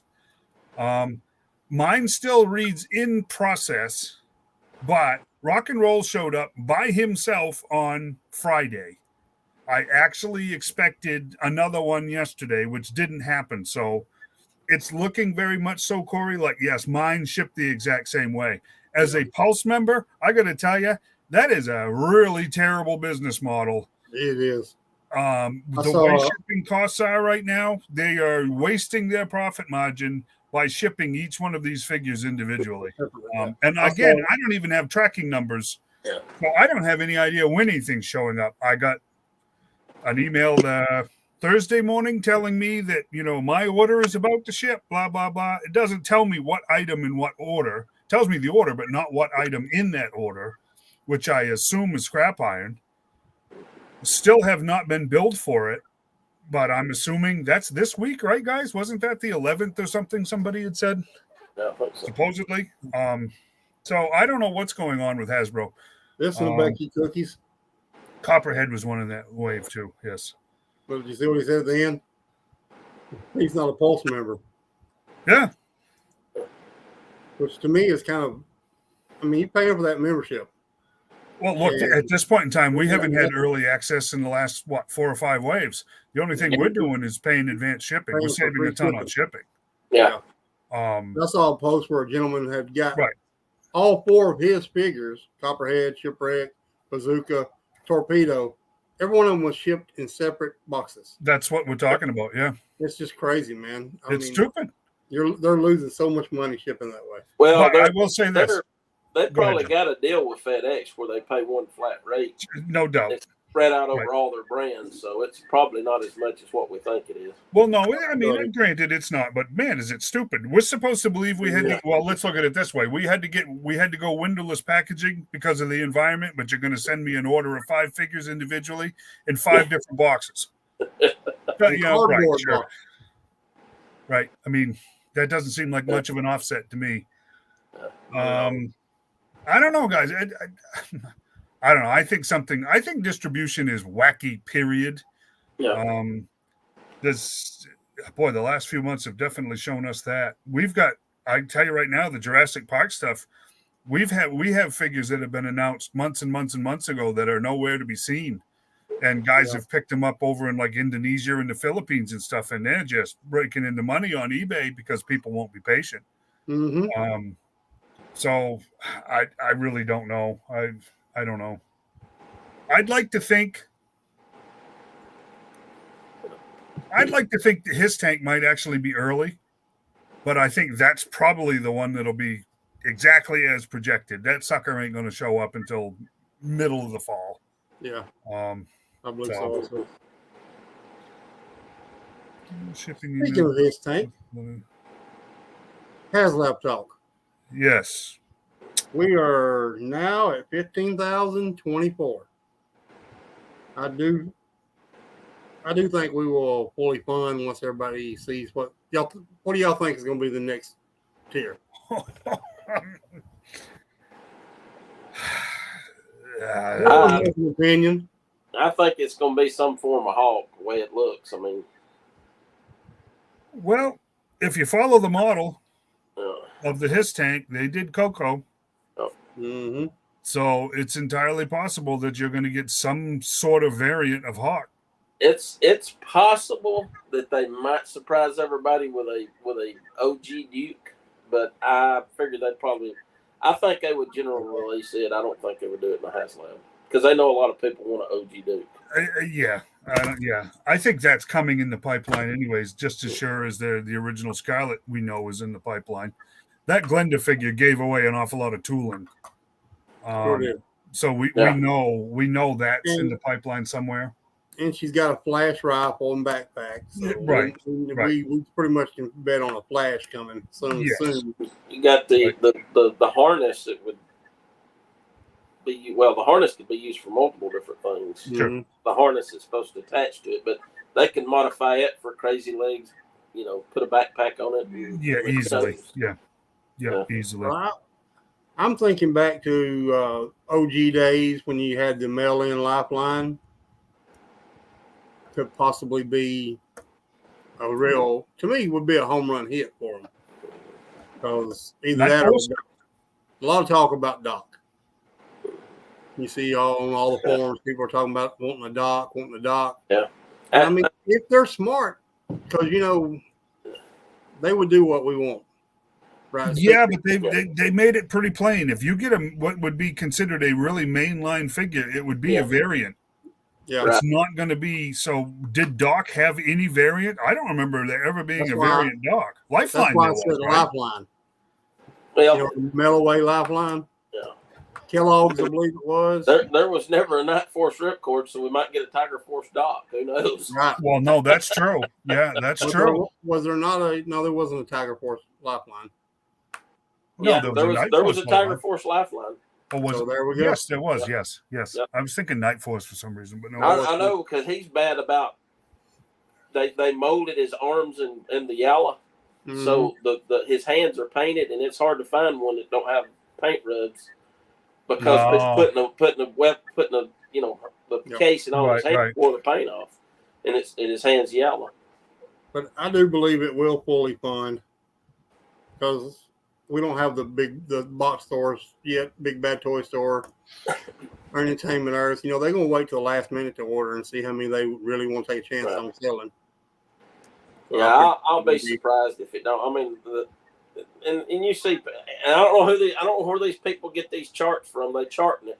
So you see people's got a chart of all the HasLabs, and it shows that it's kind of following suit with his tank and all the other funded. Well, his tank picked up 4,000 sales in the last 2 days, I believe it was.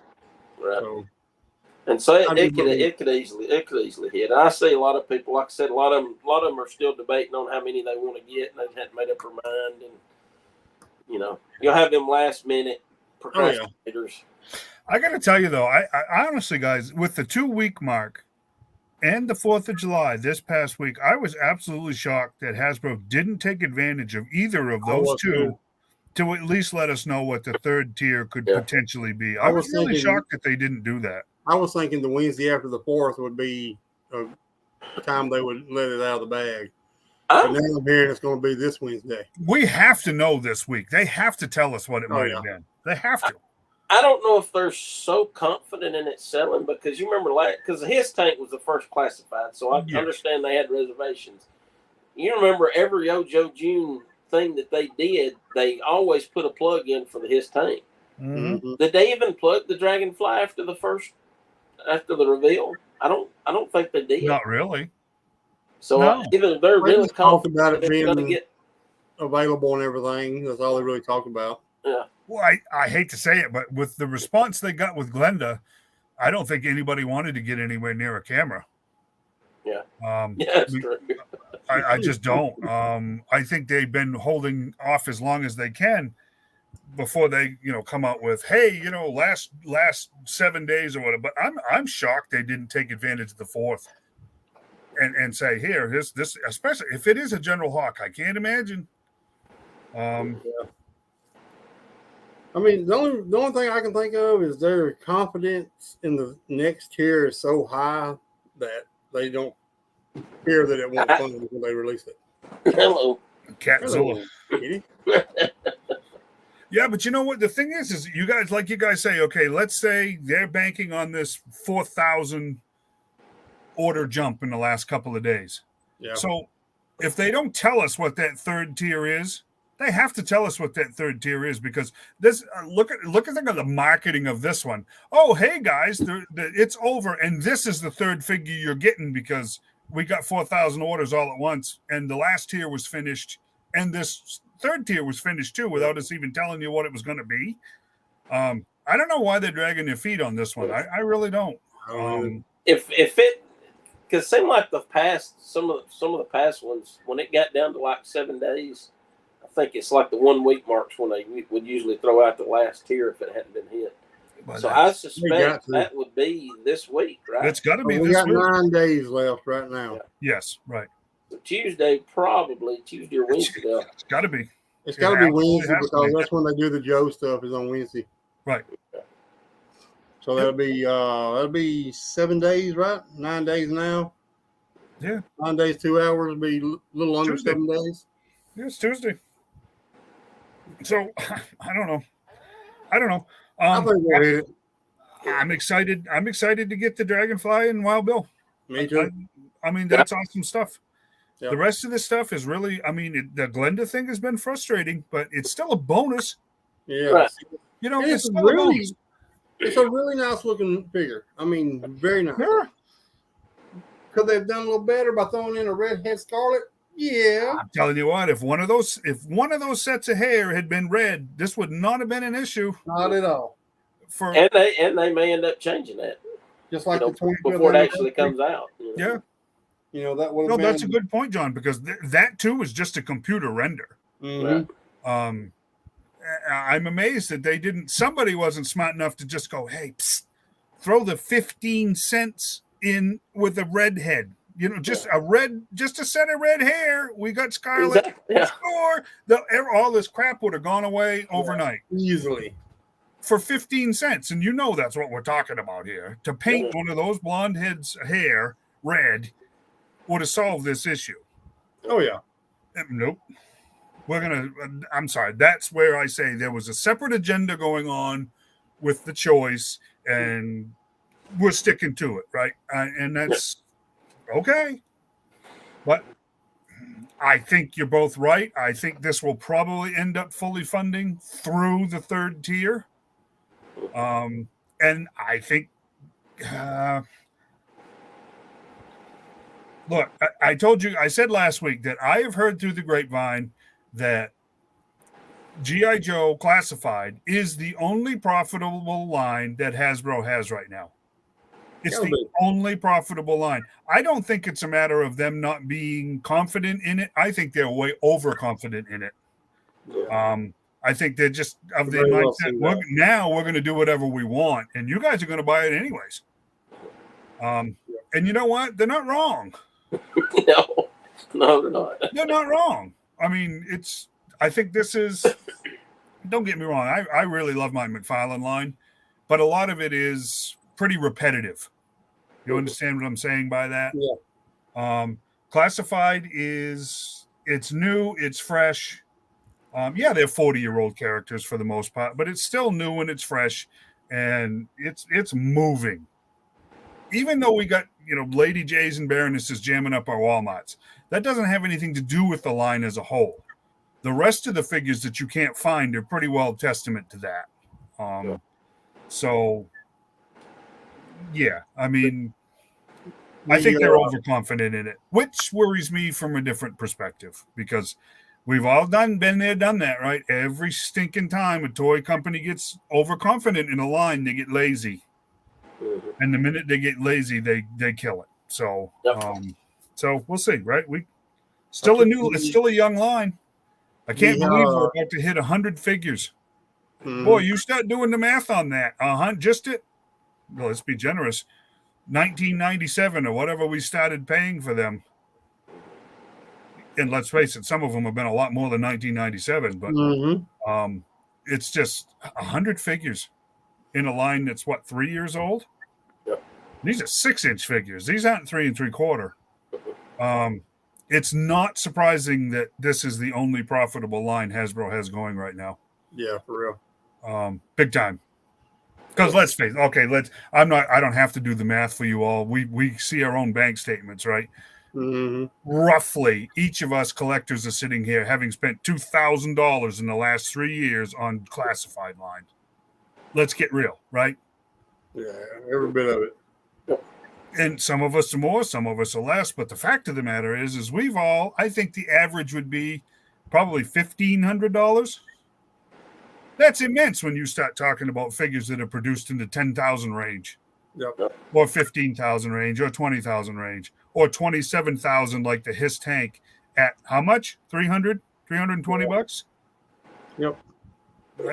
Yeah, right. All that money went into production, right, guys? Wink, wink, nod, nod. Sure it did. Yeah. So yeah, I mean, I hope it keeps going. I still want my OG 12.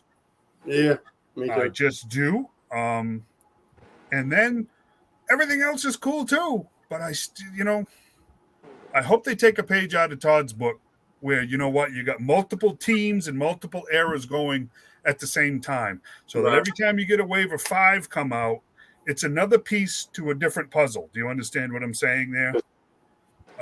It's looking very much so. I got a couple of figures I was going to show tonight. It's looking very much so like we're going to have classic stuff going, and we're going to have the JSA going, and we're going to have the Teen Titans going, and we're going to, and the more current comic continuity style figures going, all of these things going all at the same time, so that everybody's getting their teams rounded out slowly but surely. They want to do Python Patrol, they want to do Tiger Force, they want to do Night Force. You can slide an OG line in there without any difficulty. Yeah. Right? If you can have five sub collections going in the line all the time, at 5 figures a wave, and you can still have the deluxes thrown in and everything else. It wouldn't be hard to do. I can imagine so, Matt. Who is that? Matt Gunnels. Oh, okay. Yeah. You started with the His Tank. Yeah. Wow, that was. Yeah, he played catch up. That was optimistic. Wallet was on fire. Very much on fire. Yeah. Hey, let's do this. Matt's had to buy 6 or 7 different wallets between now and then. Yeah. What else you got, Shane? List what you need. We can probably help you out. Some of us can. Some of it, yeah, no doubt. Yeah. Gold label Beast Boy.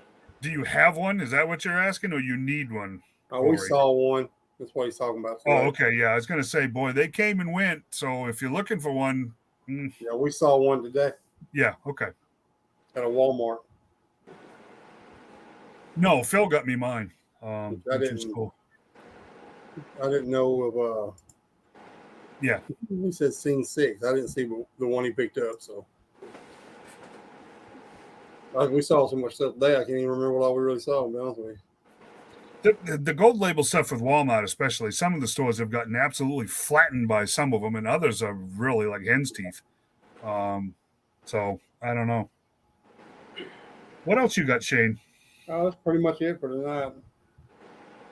Other than I was thinking earlier today about the classified line, what we've been talking about, and I was just wondering what you guys would like to see as far as general release small vehicles in the future.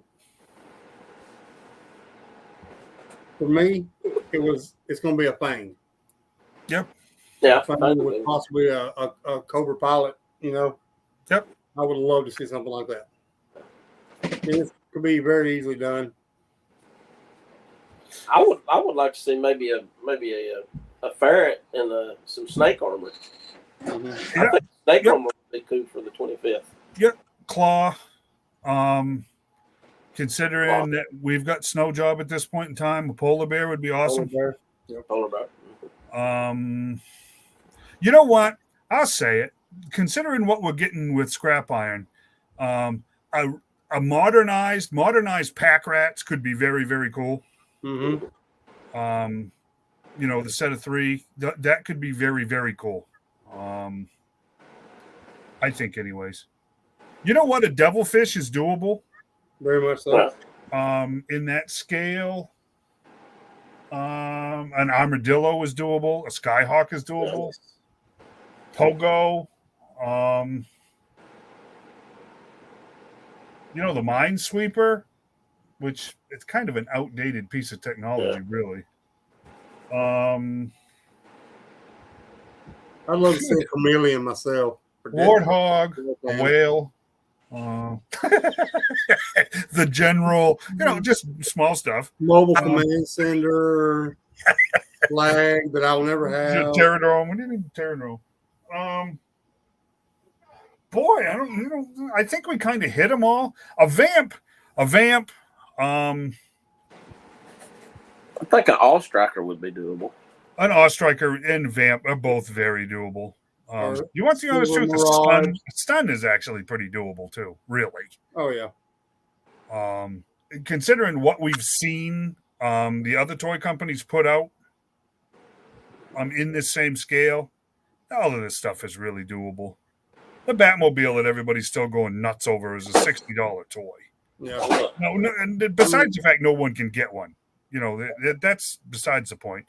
It's doable. You can make a really nice toy in the $60 range and those are 7-inch scale. So you don't even have to go that large. So I don't know. A recon sled. Yeah, recon sled would be cool. Yep. Yeah, that's what I don't get. Everybody hollers, well, the vehicles will be too big for a 6-inch scale. Did they forget back in the 60s and 70s they done vehicles and helicopters for the 12-inch G.I. Joe? I remember being about 3 years old and my brother coming home from leave from the Navy, and he had a Jeep and one of them had a spotlight, if I remember, that towed behind it, and another one of the Jeeps, because he bought one for each of me and my next brother up, because we were little at the time. That one had something in tow, missile rack or some fool for 12-inch Joes. Yeah. So this wasn't. There was the space capsule. There was all kinds of stuff for the 12-inch scale. It's not that difficult. It's really even in the early 2000s with the what was it, Ultimate Soldier? They done. I know a Vietnam era helicopter, and then they also done basically it was a repaint of another. But I mean the wingspan on it, the blades were that. I mean it would have to be that big. Yeah, it literally was. It sold, didn't it? It's yeah. So, you know what? Let's hope that this confidence. I hope there's real confidence in the line with Hasbro as far as classified line makes them want to have it be a major player on the toy aisles like it used to be. And you know what? We're proving more and more and more every day that they don't need the big box stores to feed collectors. They can go direct through Pulse or even Amazon. And guess what? We'll buy it. Yeah. We'll buy it. If Walmart doesn't want to spend the shelf space, they'd rather waste it on stuff that should have been clearanced 18 months ago. Let Walmart do what it does. But they could still be giving us the product that we'd really like to have, and they'd sell it faster than they can make it. Yeah. Well, they already know they're getting funding for like the HISS and all through the Pulse. So they know people are aware of it. So why not put a vamp out at retail for $100 on the Pulse? Or 125 and throw in the clutch. Yeah, exactly. That's not I mean, as fast as the HISS funded and the Dragonfly, they know people want these things. Yes, and I understand, because you're going to take the gamble on it, and you want to produce 30 or 40,000 of them instead of just 10 or 12 like you do with the HasLabs. But I think they've shown now. I mean, the collectors have shown they're willing to buy it, and if they watch the boards, they know people's asking for these things. Oh, come on! Yeah, see, here's the thing: the HISS tank at what 27,000, right? Didn't that end at 27,000? I can't remember. Something like that. Anyways, right? It was well into the 20s. So okay, they go, oh, we're reluctant to put out 40,000 of them because what? Do you have any idea if you didn't have a closed-ended? How many of those would have sold if there wasn't an end date on that campaign? 26,772. There you go. They could easily put them on a store shelf. Guess what's going to happen? Yeah. Then you get the impulse buy. You don't get impulse buys with crowdfunding. No. And you're not going to have all the bells and whistles on it like with a HasLab. Just do a basic one, and they'll sell. Exactly. Right. There'd be absolutely nothing wrong with having two lines running. If you want to do the bells and whistles and the lights and electronics, you can still do HasLabs if you want to. Even guys like us would buy another HISS tank that doesn't have all that. Yeah, we would. Yeah. I mean, yeah, we would. For sure. I mean, even though we have the fancy one, we would still buy the cheaper version to go along with it. Yep. Two beside it, They'd be the Army Builder versions. Exactly. I mean, seriously. This Galactus I got, the HasLab Galactus with the light up chest plate and the eyes and all that. Yeah. You know how often I use that feature on it? I got it in a cabinet. I mean, exactly. When somebody comes over and says, "Oh, that's a cool Galactus," oh, let me show you what it does, and that's the only time. Yep. I mean, this HISS. I mean, I think it's neat that it lights up and all that, but I'll never use it. I'll do it a few times just to see it, and I'll take the batteries out so they don't corrode. And exactly. That's exactly what I was just going to say. So now it turns into a chore to use that feature because you got to put the batteries back in it because you can't leave them in there. Yeah. There you go. Yeah, see? I'll go with my HasLab. Right. Yeah, you got the one that you can kick over in the dirt a little bit and take pictures of and not feel absolutely horrified that at this point in time you didn't screw up a $1,200 toy because they're already over $9 bills. Oh, yeah. At pre-order, which is idiotic, but I mean. Yeah.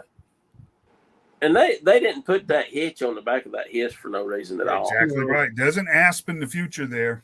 There's got to be. They got to be planting. That can be a general release also. I mean, think about all the play sets that they come out with, the AVAC, the Outpost Station, the tower, Those watch would be tower, awesome. Oh, yeah. Tower, yeah. things like Yeah, that. night Those are landing. things that could easily be Oh, yeah. general release. Mhm. Yeah, It doesn't coastal even have to have a defense. figure. It just to place it itself. I could see the checkpoint coming with Law and Order. That would be a cool Yeah, awesome setup right there. $60. I mean, you could have one figure in that outpost or the checkpoint for $60. Would Right. easy. Now, You know. look, I'm going to say something that's going to tick some people off. There's no doubt about it. But you know what? We've seen what Hasbro has been going through over the last 12 months. The fact of the matter is they're dumping way too much money paying for licensing to keep toy lines that don't sell. Mm-hmm. You know what? I agree with that. Hasbro needs to really, I'm probably going to tick some people off, but they really seriously need to rethink Power Rangers. They really seriously need to rethink how much money they're paying to Disney for Marvel Legends. And you know what? I'll get really controversial. I'm going to tell you right now, Star Wars has run its course. And they really need to seriously rethink about how much money they're dumping into Disney's pockets for a license that's really borderline at this point. They haven't made a decent movie in a while. Like garbage fire. I'm sorry. I was a Star Wars collector for a long, long time. Oh, I love Star Wars. It's run its course. I'm not buying their stuff because it's just repetitive. I'm on just speaking for myself, and I look at the peg warmer, the Black Series peg warmers out there now. It's like Andor and the with the shielding on, or like the what you call them, the Imperial officer type things. But there's nothing special about them. They don't stand out. Nope. As a kid, you know what I bought? I remember one of my first ones was Chewbacca, Walrus Man, and Hammerhead. Kids like the weird stuff, the alien looking stuff. Yep. If they would put more of those out, they'd probably sell. But right now they're doing all these. They're just regular humans wearing a little tweak here and there to the uniform, and that's it. Yep. And they're just dull looking to me. They're not even. I'm telling you, and they're spending a fortune for those licenses. I don't think it's worth it. They own G.I. Joe, and you know what? I don't. This one, I'll say I don't collect them, and I never will. Transformers is popular, and it's profitable. It has to be. Transformers is one of those lines that will go on forever, and I don't think they're spending a lot of money on it. But the rest of them. It's definitely a kid focused because they can transform them, and that's play with them, Play value, huge play value with the Transformers. Yeah, I mean Marshall, he's starting to get interested in Transformers now, and so a lot of play value there. Yeah, just looking at the Transformer HasLab, the Deathsaurus, it has hit. Wait, I didn't even know there was another HasLab going on. Well, this is I don't know if this is new or old, but just looking through the HasLabs. Oh, okay. On the page now, it hit 27,442. That was the Unicron. Is that who that? That was estimated shipping fall of 2023. So that had been last year. It was the Transformers Generation HasLab Deathsaurus. I mean, it's doing better than the Star Wars has. Yeah. I mean, they have two that's failed, and they're fixing to announce another. I'm telling you guys, like I said, it's controversial and it's sad, but you know what? All good things must come to an end, right? Hasbro really needs to stop thinking about letting people go and start letting licenses go because they're dumping money into the Disney's coffers, and Disney can't put out a decent product anymore as far as entertainment goes. Let's face it, they just can't. They're losing money hand over fist. These movies are bombing left and right. They've destroyed the Marvel Universe. Yeah. They are on their way to completely decimating what's left of Star Wars. If you don't have a tie-in, and let's face it, the nostalgia factor has been just beaten to death. It just has. I will tell you something that I believe would save Star Wars right now but it would have to be done really well, and that would be the Knights of the Old Republic. Yeah. But do you If think they they're going to would- do that really well? Right. They would have to do it really, really well Yep. for that to save the Star Wars, in my opinion, Oh. save the Star Wars line. I right agree. now, because Oh, the I agree. shelves are just full of Star Wars stuff right now. Yep. But we're going down the Rey Skywalker route. And Yeah. we've seen, like Corey said, there we saw so many peg warmers, Star Wars peg warmers. The Gamorrean Guard is everywhere. Yeah. I saw probably, And that's 80 kind of surprising to me. I mean, Yeah, that's a it troop is. builder there. It is a beautiful figure, also. I will give it that. Sure. The skirt, or whatever you want to call that, loincloth, is fabric. And it is really a very, very nice looking figure. Yeah, but how many more do you need? For $32, Well, there you go. you know? Yeah. So, I mean, Yeah, that I mean, you know, and I I'm not love one- the I'm Knights not of the Old one Republic. I'm not one to complain about the price point. I understand they got to make money. They have to, Sure. but Yeah. the Wicket, I just don't understand that being $25. It's half the size of all the other figures. And you only get the bow, one arrow, and a spear. Yeah, like a couple. Those are cheap I mean- accessories. They're not even. They're all the same color. They're not even. Exactly. Right. You know, Right. Not even a second color out. You know. Right. And, Right. yeah, it's just. I don't know. It's just that one just kind of blew my mind. I'm like, man, I just can't believe they're doing $25 for that. You know? You see these? Mhm. Yeah. Right. This is pure 70 kid stuff, right? This Yeah. is Dick Grayson Robin, and this is that the Nightfall Batman, the blue and the gray. These you mark my words, this one kind of came and went because it was a McFarlane store exclusive. This one hasn't really hit stores yet, but was available online for a short period of time. Nostalgia in small doses sells. Mhm. Right? Yep. It does. In small doses, it will sell, and it'll sell like crazy. Yep. Star Wars has ridden that horse into the ground, Yep. buried it, resurrected it, killed it multiple times, and is still just continuing to ride it into the ground. You know what? If they were smart, they'd give it a break, just like they did between Power to the Droids and Power of the Force 2 in 95. Yeah. You give it some time to breathe instead of just beating it to death, it would be marketable again. But the way they've killed it, I'm telling you, man, Hasbro really needs to rethink it because it's not doing them what they think. Well, there have been since '95. There's been Star Wars figures in the stores. They haven't yeah. taken a Nonstop. The reason Power of the Force done so well in '95 because it's been nearly 10 years since a Star Wars action figure had been on the shelf. Yep. And so people Bingo. were Star Wars and they were buying it up. Bingo. Same way with the movies. When Disney announced they were going to do the third trilogy and then they were going to put other movies in between, and basically they were planning on putting a movie out every Year. Christmas, and then they got to where they with Solo they put it in May. They were planning on doing 2 a year. Yep. I'm like, it's overdosing. That's what made Star Wars so popular. You had to wait 3 years for the next movie, and you were excited for it. But now you're getting it's the same way with the MCU now. Oh, another Marvel movie. And it stinks. Just the excitement's gone now. It's just not. Nope. It's bad. It's bad. And like I said, if I were Hasbro, I would rethink what they're spending their money on because they're dumping money to maintain licenses that aren't any good anymore. Yep. That's just me. Well, that's it for us, isn't it? 8:59. What do you think? Oh yeah. Yeah. I'm off next week because I'm going to go do cool things with my family, or supposedly that's what I'm told.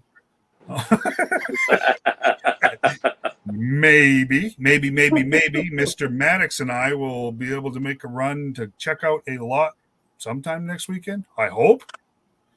Maybe Saturday. We'll see. Yeah, I need to contact that guy. We'll see. I wanted to show you guys this because I wanted to. My Vietnam Snake Eyes is Really nice. in process. And yes, no, this backpack will not stay with him. That will go to Stalker. But It's really nice. Did you get that? You got that at the show, right? the head, yes. Yeah, And The head and I'm- the bandolier, yes. I need to get that contact. I don't know if I lost that contact information, right, I guys? don't know what I did on my card. Because Big I Head hadn't- Studios. No. What It is is Big Head Studios 11 at gmail.com. The number 11. Big Head Studios 11 at gmail.com. On, I think it's Instagram. It's Big Head Studios Customs. eBay is Big Head Studios Customs. There Big is Head. I wonder, can you Big- scan that?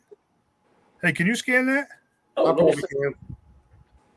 Let me see. Scan that sucker. Yeah, Got it? sure can. Nice. That's the man.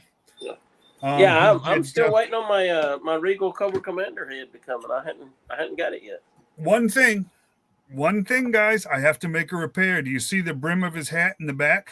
It broke off. Did it? I was pushing the head down onto the ball. Oh man. No. It's fixable, but it was disappointing. Oh But- yeah. This is standard Snake Eyes head. I also got the post-op scarred version. Hmm. Pre-op scarred version. Sorry, I do have the pre-op scarred version. So I will make one of those at some point in time. This will be my first venture into custom figures, and I also ordered a custom M60 for him, which is really awesome. It's actually from a Resident Evil line that Big Bag Toy Store has.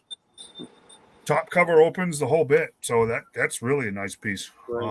So, anyways, we'll see what we do next week, and like I said, I will be. It looks very much so like I will be off, but everybody else will be here. So And we will have Timothy Peterson on next week, hopefully. there you go.